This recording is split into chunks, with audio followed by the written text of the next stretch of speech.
amigos quegenianos, boa tarde, ou bom dia, ou boa noite, se você for assistir meu vídeo em outro horário. Tudo bem com vocês? Eu sou Carolina Brum, eu sou corretora das suas redações. Sabe aquela redação lá que você tirou uma nota baixa? Foi eu que dei. Mas olha, fica bem tranquilo, porque eu vou te compensar hoje com as dúvidas que a gente vai tirar.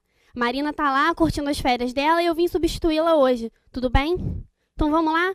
Hoje, o nosso plantão de dúvidas é sobre estratégias argumentativas. E como que a gente chegou a isso?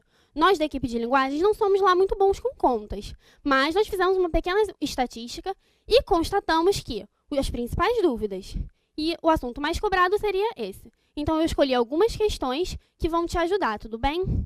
Então, melhor do que a gente dar teoria é a gente praticar com as questões. E lembra de uma coisa, a aula de hoje vai te ajudar não só na sua prova de linguagens, como na sua redação também, certo? Vamos ver a primeira questão?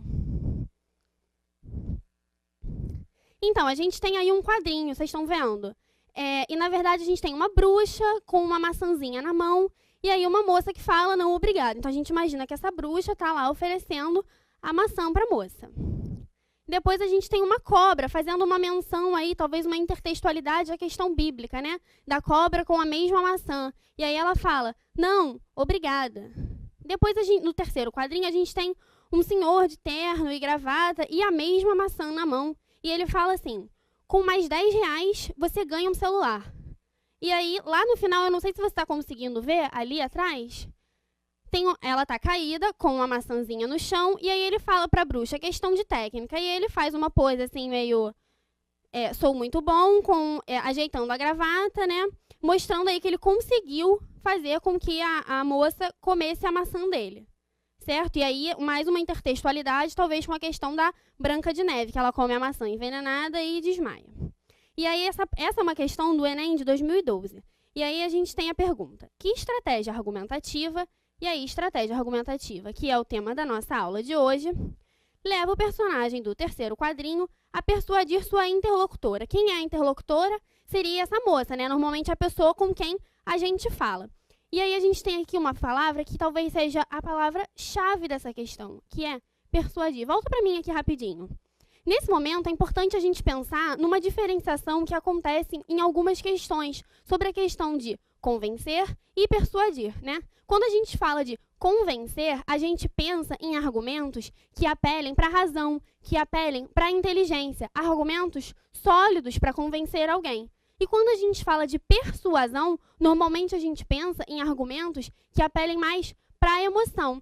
Isso não é usado sempre em todas as questões, mas nessa questão, talvez seja um conceito que possa te ajudar a resolver, certo? Porque é bastante importante essa diferenciação entre esses dois conceitos. Vamos voltar para a questão. Essa opção A fala assim, prova concreta. A gente tem uma prova concreta? Vamos ver. Ao expor o produto ao consumidor. Ele expõe o produto ao consumidor? Expõe. Tá aqui, ó, a maçãzinha, não tá? Então, ele expôs o produto ao consumidor. Mas a gente vai ver lá nos outros quadrinhos que a cobra também expôs e a bruxa também expôs a maçã. Então, a exposição do produto ao consumidor não foi o que fez com que a personagem fosse persuadida, né? Porque se os três expuseram o produto, não foi isso que mudou o convencimento, essa persuasão aí. Vamos ver. Então, essa a gente já vê que está furada, não é essa. Letra B. Consenso, ao sugerir que todo vendedor tem técnica. Qual é o problema dessa alternativa? Nessa alternativa, a gente tem uma generalização com a palavra todo aí. Esse todo, ele mostra uma generalização, né? Todos os vendedores teriam técnica? Não, em momento nenhum ele diz isso. Ele fala que ele tem técnica, não que todos têm. Fala que ele conseguiu persuadi-la por uma questão de técnica. Então, essa alternativa estaria furada por uma questão de generalização, certo? A próxima, raciocínio lógico. Ao relacionar uma fruta com um produto eletrônico. Então, a gente não tem exatamente uma relação de uma fruta com um produto eletrônico. A gente tem aqui, ó, com mais R$10 você ganha um celular. Então, o que ele fala? Que ao adicionar R$10, ao dar R$10, você vai ganhar um celular. Então, não é, na verdade, uma relação de relação. É uma adição, você vai ter a maçã mais o seu celular. Não é uma questão relacionada entre si. Então, essa também não seria a melhor alternativa para a gente poder marcar. D. Comparação, ao enfatizar que os produtos apresentados anteriormente são inferiores. Então, ele até faz, não tem exatamente uma comparação. E ele não enfatiza que os produtos apresentados anteriormente são inferiores, porque, na verdade, o produto é o mesmo em todas elas. O produto é a maçãzinha. A diferença dele é que ele deu lá um bônus, mas o produto é o mesmo, é a maçã. E a letra E, indução, ao elaborar um discurso de acordo com os anseios do consumidor. Vocês lembram que eu falei que a persuasão, ela apela mais para a emoção? Então, esses anseios do consumidor aí é o que o consumidor está desejando. E essa é uma questão, uma técnica de venda mesmo. O vendedor, ele normalmente, ele fala o que você quer ouvir. Se você quer um celular de tal marca, ele vai te oferecer o de tal marca. E foi esse o discurso que o rapaz fez. Ele elaborou um discurso que dizia exatamente o que a menina queria. Ela estava precisando de um celular e ele apelou para a emoção dela e conseguiu induzi-la a comprar, a pegar, no caso, essa maçã dele, certo? Então, o gabarito dessa questão seria a letra E. Tudo bem até aí? Alguma dúvida? Essa até que foi fácil, né? Vamos ver a próxima? A gente tem um texto meio grande aí. Eu não sei se vocês estão conseguindo ler com bastante legibilidade, mas eu vou fazer a leitura com vocês. Número 1. Conecte-se. Estabeleça relações com as pessoas à sua volta. Os relacionamentos são a base da vida diária. Investir tempo neles enriquecerá seu dia e garantirá apoio quando precisar. As pesquisas mostram que quem tem menos de 3 pessoas em sua rede de contatos próxima, entre família e amigos, tem mais chance de desenvolver uma doença mental. Número 2. Seja ativo. Caminhe ou corra, ande de bicicleta, pratique um esporte, dance. Os exercícios fazem as pessoas se sentirem bem. O importante é cada pessoa achar a atividade que lhe dá prazer e que é adequada aos seus limites. Estudos de longo prazo sugerem que a prática de uma atividade física previne o declínio das capacidades mentais e protege contra a ansiedade e a depressão. Número 3. Seja curioso, saboreie os momentos da vida e tome consciência de como se sente. Refletir sobre suas experiências ajuda a descobrir o que realmente importa e garantir que você viva o presente. Uma pesquisa mostrou que pessoas treinadas a prestar atenção em seus sentimentos durante 8 a 12 semanas apresentaram melhora no bem-estar por anos. 4. Continue aprendendo. Tente algo novo. Matricule-se em um curso. Faça uma nova tarefa no trabalho. Tente consertar algo em casa. Aprenda a tocar um instrumento ou a cozinhar. Escolha um desafio que você vai gostar de perseguir. Os estudos sugerem que o bem-estar está ligado a ter metas, desde que elas sejam estabelecidas pelos próprios indivíduos e tenham a ver com os seus valores pessoais. 5. Doe-se. Agradeça alguém. Ajude um amigo. Sorria, faça trabalho voluntário. Junte-se à associação do bairro. Olhe para fora, além de olhar para dentro de si. Fazer parte de uma comunidade traz benefícios, entre eles relações sociais mais significativas. As pesquisas mostram que as pessoas que têm um interesse maior pelo outro tendem a se considerar mais felizes. Vamos ver a questão. Ela é do Enem de 2015. Ao interagirmos socialmente, é comum deixarmos claro nosso posicionamento a respeito do assunto discutido. Para isso, muitas vezes, recorremos a determinadas estratégias argumentativas. Novamente, aí o tema da nosso plantão de dúvidas. Dentre as quais se encontra o argumento de autoridade. Argumento de autoridade é um conceito bastante interessante. Volta para cá. O argumento de autoridade é o quê? Quando você usa lá na sua redação um argumento, uma frase, uma citação do Platão, bem relacionada ao seu argumento, isso é um argumento de autoridade, porque você está usando um especialista que tem todo o conhecimento daquela área, daquele assunto, para poder reforçar a sua ideia, o seu argumento. As pesquisas e os dados também fazem isso, esse argumento de autoridade. Então, quando você usa essa estratégia de você mostrar a alguém ou alguma coisa, algum dado que comprova aquilo aí por meio de uma certeza, você está usando um argumento de autoridade, certo? Então, vamos voltar para a questão. Considerando o texto em suas 5 partes, constata-se que há o emprego do argumento de autoridade no trecho. Vamos ver. A letra A. Seja curioso, saboreie os momentos da vida e tome consciência de como se sente. Refletir sobre suas experiências ajuda a descobrir o que realmente importa. Nessa sentença aí, a gente não tem, na verdade, nenhum argumento de autoridade. A gente tem verbos no imperativo, a gente tem conselhos, né? Que é um costume do texto de autoajuda. Então, nessa a gente não tem, na verdade, nenhum argumento de autoridade. Então, essa daí não é. Vamos pular a B, porque eu quero? Vamos. Letra C. Caminhe ou corra, ande de bicicleta, pratique um esporte, dance. Os exercícios fazem as pessoas se sentirem bem. Mesma coisa, a gente não tem nenhum argumento de autoridade. A gente tem aqui uma afirmação dessa, os exercícios fazem as pessoas se sentirem bem, mas isso, na verdade, pode ser uma opinião do próprio autor.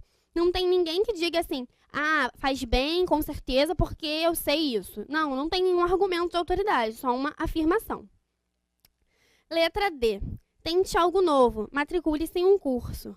Escolha um desafio que você vai gostar de perseguir. A mesma coisa, né? A gente tem os verbos no imperativo e não tem nenhum argumento de autoridade. Letra E. Fazer parte de uma comunidade traz benefícios, entre eles relações sociais mais significativas. E aqui é o mesmo caso aqui daquela dos exercícios. É uma afirmação sobre alguma coisa, mas pode ser simplesmente uma opinião sobre isso. Não necessariamente um argumento de autoridade, porque não tem nada que mostre que tem um especialista tratando da questão. Vamos voltar lá para a letra B, que eu pulei marotamente. As pesquisas mostram que quem tem menos de 3 pessoas em sua rede de contatos próxima tem mais chances de desenvolver uma doença mental. A gente não tem aqui as pesquisas. As pesquisas mostram um dado, não é? Isso é um dado. Isso mostra que alguém estudou sobre aquilo e chegou a uma comprovação certa de que isso daí é uma afirmação correta, de que essa é uma certeza de que isso acontece, de que quem tem menos de 3 pessoas em sua rede de contatos tem mais chance de desenvolver uma doença mental. Então, a gente tem um dado que corrobora essa afirmação, certo? Volta aqui para mim. A gente tem que lembrar que quando a gente for fazer, por exemplo, uma redação, uma afirmação como essa não é um argumento de autoridade exatamente muito sólido. Por quê? Porque carece de fontes. Vamos voltar aqui no texto. Em todos eles a gente tem pesquisas. Ó. As pesquisas mostram, estudos de longo prazo sugerem. Na próxima, uma pesquisa mostrou, os estudos sugerem. E na última, as pesquisas mostram. Vamos voltar aqui. Todas essas afirmações, elas mostram pesquisas. Mas e qual é a fonte?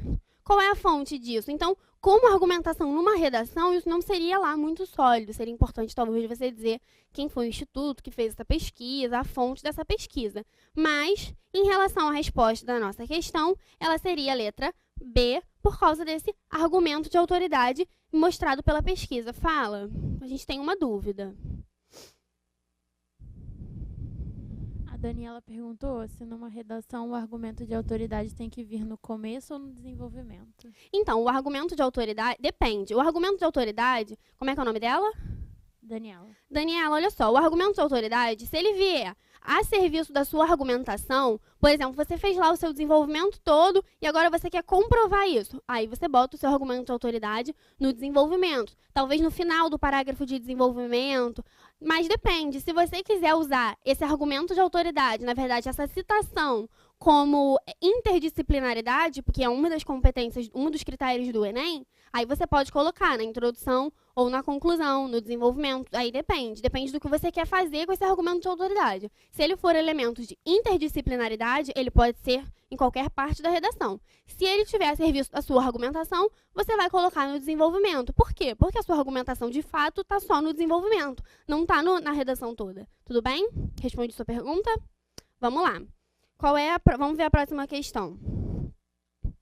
Enem 2009. A gente tem aí uma campanha do Ministério da Saúde. Talvez não tenha ficado exatamente muito formatado, mas essa é uma campanha do Ministério da Saúde. Vamos ver? Influenza A, gripe suína. Se você esteve ou manteve contato com pessoas da área de risco e apresenta os seguintes sintomas: febre alta, repentina e superior a 38 graus. Tosse, dor de cabeça, dores musculares nas articulações, dificuldade respiratória. Entre em contato imediatamente com o Disque Epidemiologia, 0800 283 2255. Evite a contaminação. Quando tossir ou espirrar, cubra sua boca e nariz com lenço descartável. Caso não o tenha, utilize o antebraço. Se utilizar as mãos, lave-as rapidamente com água e sabão. O uso de máscaras é indicado para prevenir contaminações. Vamos ver a pergunta. Os principais recursos utilizados para envolvimento e adesão do leitor à campanha institucional incluem, quando a gente fala envolvimento e adesão, isso daí a gente está falando de argumentação. Por quê? Porque essas são as funções da argumentação, não é? Envolver, fazer com que o leitor se envolva e entre ali no seu posicionamento, no que você está passando para ele. Né? Então, essa também é uma questão sobre recursos argumentativos, estratégias argumentativas. Vamos ver aí as questões, as alternativas. Letra A. O emprego de enumeração de itens e apresentação de títulos expressivos. Volta para cá. Olha só, essa é uma questão muito importante. Por quê? Talvez vocês não saibam, mas o Enem ele tem uma estratégia que é a seguinte. Você tem sempre distratores, ou seja, alternativas incorretas, prováveis. Ou seja, se você raciocinou sobre aquela questão de tal maneira, a tua resposta vai estar lá. Se você raciocinou de uma outra maneira, a tua resposta provavelmente vai estar lá também. Isso é muito evidente nas questões de exatas. Mas nas questões de linguagem, a gente também tem esse fenômeno. Isso também acontece. E isso a gente pode ver especialmente nessa questão. Vamos ver como é que a gente pode acabar sendo enganado por essa questão? Não é a famosa pegadinha. É só uma questão de como você vai raciocinar para resolver aquela questão. Vamos ver aqui. O emprego de enumeração de itens e apresentação de títulos expressivos. A gente tem emprego de enumeração de itens? A gente tem, olha só. Febre, tosse, dor de cabeça, isso tudo aqui é enumeração de item. Então, isso aqui a gente tem no nosso texto. Mas a gente precisa pensar. E são essas as questões que fazem com que a gente se sinta envolvido com a campanha? Não é isso que faz com que a gente se sinta envolvido. Então, apesar de a gente ter uma opção que tenha no texto, isso não vai fazer com que com que a argumentação seja mais sólida. Né? E a apresentação de títulos expressivos a gente não tem, mas já pela primeira a gente vê essa presença aí de certas questões no texto. Letra B. Uso de orações subordinadas condicionais e temporais. Nós temos orações subordinadas condicionais e temporais? Temos, aqui, ó. Quando tossir, se utilizar. Nós temos essas orações subordinadas condicionais e temporais. Mas elas são utilizadas para o nosso envolvimento na campanha? Não é isso. Elas estão ali para construir o discurso e o texto mesmo. Não é isso que faz com que a gente se sinta envolvido pela campanha. Vamos pular malandramente a C. Letra D. A construção de figuras metafóricas e o uso de repetição. A gente tem metáforas? Não, a gente não tem metáforas nesse texto. Ele é bastante denotativo, então a gente não tem grandes metáforas. E o uso de repetição? Não, a gente não tem repetição. Nesse caso aí, não seria uma alternativa provável mesmo. Essa estaria muito fora do que a gente esperava. Letra E. O fornecimento do número de telefone gratuito para contato. A gente tem o fornecimento do telefone? Tem. Esse telefone é gratuito? É gratuito porque tem o 0800. Mas é por isso aí que eu vou me sentir envolvido pela campanha? Porque o número é gratuito, porque eles deram um telefone, então eu vou prestar atenção nessa campanha. Não é isso que faz com que eu ache que essa campanha é boa. Mas agora vamos voltar lá na C que eu pulei. O emprego de pronomes como você e sua. Vamos ver se a gente tem você? A gente tem um você aqui. A gente tem um sua aqui. E o uso do imperativo. A gente tem imperativo? A gente tem imperativo, ó. Utilize, lave. A gente tem o uso do imperativo. Volta aqui para mim. Quando a gente usa o você e o sua, essas são marcas de interlocução. Ou seja, eu estou falando diretamente com você que está aí, né? Então, você se sente mais atraído. A gente diminui a nossa distância quando a gente tem marcas de interlocução como você e sua. E quando eu uso o imperativo é um verbo de ordem, não é? Então, você se sente como se fosse obrigado a ter aquela atitude. Então, as marcas de interlocução mais os verbos no imperativo, eles juntos, fazem com que o leitor consiga se sentir mais atraído por aquela campanha. Então, eles podem ser considerados uma boa estratégia argumentativa no caso de uma campanha publicitária como essa do Ministério da Saúde. No caso de uma redação, não é dessa maneira que funciona, porque a gente não pode ter essas marcas de interlocução. A gente tem sempre que prestar atenção no gênero com o qual a gente está trabalhando. Nesse caso, é uma campanha, essas marcas de interlocução são perfeitamente possíveis, são perfeitamente boas. No caso já de uma redação como a sua do Enem, essas marcas de interlocução não são bem vistas, porque a gente não pode ter essa marca aí de conversa, esse diálogo na nossa redação. Tudo bem? Tudo certo até agora? Alguma dúvida? Não, tá tudo bem, né? Então vamos lá, vamos seguir para a próxima questão. A gente tem um texto aí, A Carreira do Crime. Estudo feito por pesquisadores da Fundação Oswaldo Cruz sobre adolescentes recrutados pelo tráfico de drogas nas favelas cariocas expõe as bases sociais dessas quadrilhas, contribuindo para explicar as dificuldades que o Estado enfrenta no combate ao crime organizado. O tráfico oferece ao jovem de escolaridade precária. Nenhum dos entrevistados havia completado o ensino fundamental. Um plano de carreira bem estruturado, com salários que variam de 400 a 12 mil mensais. Para uma base de comparação, convém notar que, segundo dados do IBGE de 2001, 59% da população brasileira com mais de 10 anos que declara ter uma atividade remunerada ganha, no máximo, o piso salarial oferecido pelo crime. Dos traficantes ouvidos pela pesquisa, 25% recebiam mais de 2 mil mensais. Já na população brasileira, essa taxa não ultrapassa 6%. Tais rendimentos mostram que as políticas sociais compensatórias, como o Bolsa Escola, que paga R$ 15 mensais por aluno matriculado, são, por si só, incapazes de impedir que o narcotráfico continue aliciando crianças provenientes de estratos de baixa renda. Tais políticas aliviam um pouco o orçamento familiar e incentivam os pais a manterem os filhos estudando, o que de modo algum impossibilita a opção pela delinquência. No mesmo sentido, os programas voltados aos jovens vulneráveis ao crime organizado... Não, nesse sentido, me perdi. No mesmo sentido, os programas voltados aos jovens vulneráveis ao crime organizado, circo-escola, oficinas de cultura, escolinhas de futebol, são importantes, mas não resolvem o problema.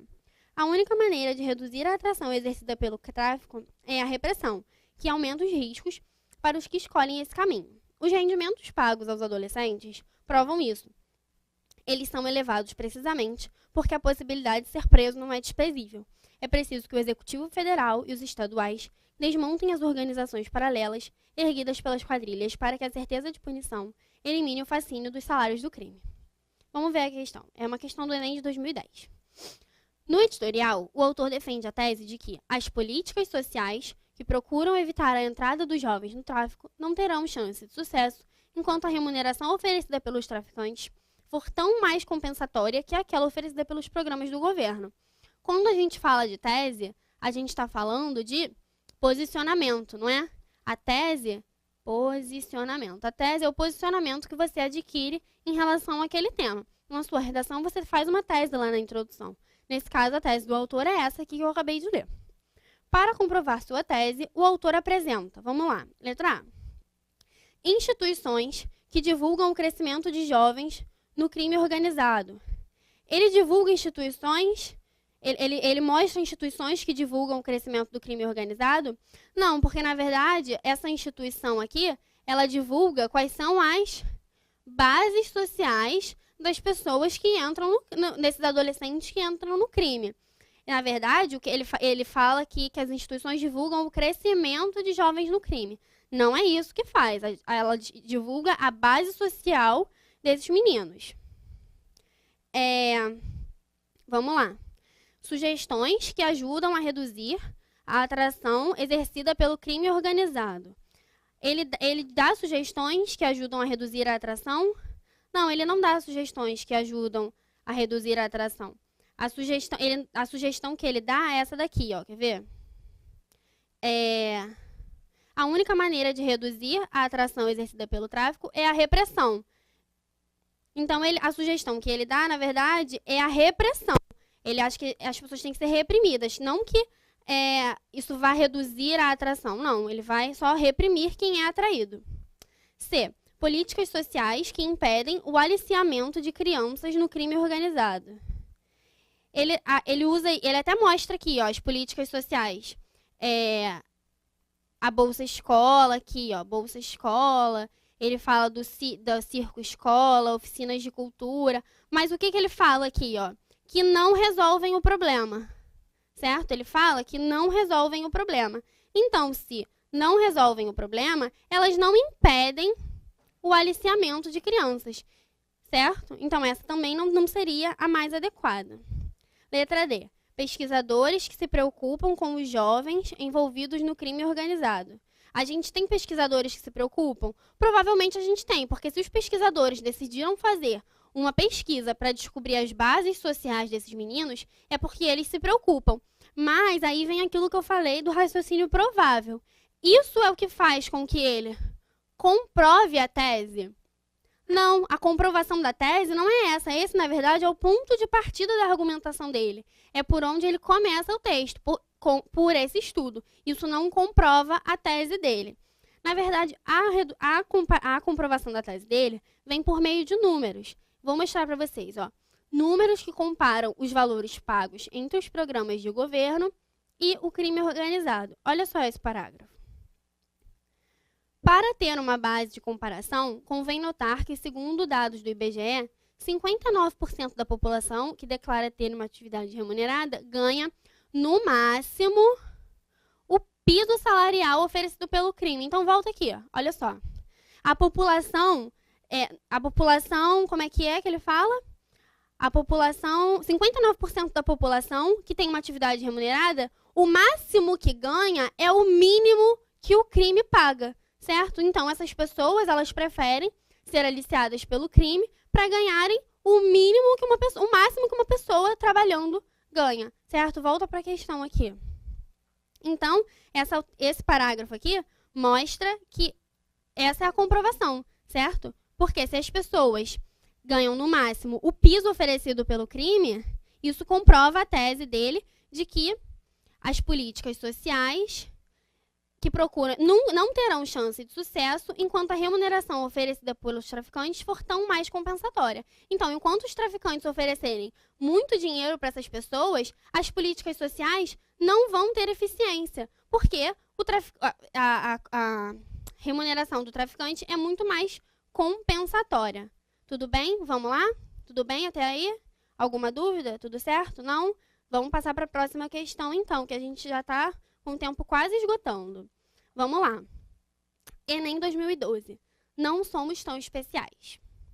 Todas as características tidas como exclusivas dos humanos são compartilhadas por outros animais, ainda que em menor grau. Inteligência. A ideia de que somos os únicos animais racionais tem sido destruída desde os anos 40. A maioria das aves e mamíferos tem algum tipo de raciocínio. Amor. O amor, tido como o mais elevado dos sentimentos, é parecido em várias espécies, como os corvos, que também criam laços duradouros e se preocupam com o ente querido e ficam de luto depois de sua morte. Consciência. Chimpanzés se reconhecem no espelho. Orangotangos observam e enganam humanos distraídos. Sinais de que sabem quem são e se distinguem dos outros. Ou seja, são conscientes. Cultura. O primatologista, essa pessoa com nome muito difícil, juntou vários exemplos de cetáceos e primatas que são capazes de aprender novos hábitos e de transmiti-los para as gerações seguintes. O que é a cultura, senão isso? O título do texto traz o ponto de vista do autor sobre sua suposta supremacia dos humanos em relação aos outros animais. As estratégias argumentativas utilizadas para sustentar esse ponto de vista são definição e hierarquia. Vamos ver que definição. Ele faz algum tipo de definição? Ele define o que é inteligência ao longo do texto, amor, consciência? Não. Ele já vai falando o que é, não é? Então, essa daí já não seria uma alternativa provável. Vamos ver a próxima. Exemplificação e comparação. Ele dá exemplos? Ele dá exemplos, ó. Ele fala que nós somos os únicos animais racionais. Que a ideia de que somos os únicos animais racionais tem sido destruída. Então, isso aqui já é um exemplo. Aí, aqui, ó, a maioria das aves tem algum tipo de raciocínio. A gente tem aí um exemplo, não tem? Disso. A gente tem comparações ao longo do texto? Nós temos comparações ao longo do texto. Olha só, ele mostra aqui que o amor, tido como mais elevado dos sentimentos, é parecido em várias espécies. E aí, nesse momento, ele faz uma comparação entre as aves e o ser humano, não é? Porque ele fala aqui que eles criam laços duradouros, assim como o ser humano. Eles ficam de luto, assim como o ser humano. Então, isso daí é uma estratégia de comparação. Então, a resposta correta seria letra B. Vamos ver as outras só por desencargo de consciência? Causa e consequência. A gente tem alguma causa e consequência aí? Vamos ver, por exemplo, essa daqui. Os chimpanzés se reconhecem no espelho, orangotangos observam e enganam. Não, na verdade, ele faz só exposições do que acontece aí nesse trecho. Letra D. Finalidade e meios. Ele não demonstra nenhum tipo de finalidade aqui, não é? Ele só faz essas comparações entre o ser humano e os bichos. Autoridade e modelo. Essa, na verdade, não faz muito sentido, porque não tem nenhum argumento de autoridade e não tem nada que trate o animal como um modelo. Então, essa também não seria. No caso, a mais adequada seria mesmo a letra B, certo? Tudo bem? Gente, nosso tempo acabou. Foi um prazer estar com vocês hoje. Não sei se semana que vem volto, se é a Marina, a gente ainda vai ver, porque a Marina tá lá curtindo as férias dela. Mas se for eu, estarei aqui. Se não, um beijo, foi um prazer. Muito obrigada.